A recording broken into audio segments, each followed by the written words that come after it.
अरे बच्चों, सुनो एक मजे की कहानी। गर्मियों की छुट्टियां थीं और हमारा दोस्त आर्यन अपने दादा जान के गांव आया हुआ था। हर दोपहर वो आम के दरख्त के नीचे बैठते और दादा जान इसे पुरानी कहानियां सुनाते। एक दिन दादा जान ने एक पुराना लकड़ी का संदूकचा खोला। इसमें एक जर्द रंग का नक्शा था। दादा जान ने मुस्कुराकर बताया कि ये उनके बचपन का खजाने का नक्शा है।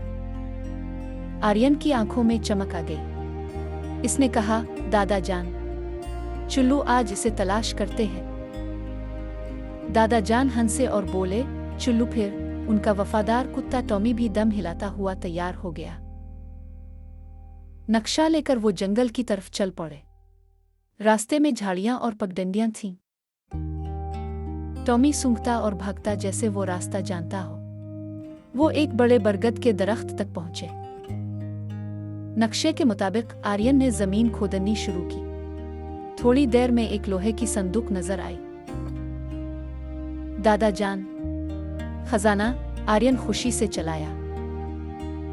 संदूक खोला तो अंदर कुछ सके एक नोटबुक और एक पुरानी तस्वीर थी। नोटबुक में लिखा था कि यह खजाना यादों और रिश्तों का तोहफा है। दादा जान की आंखों में नमी आ गई।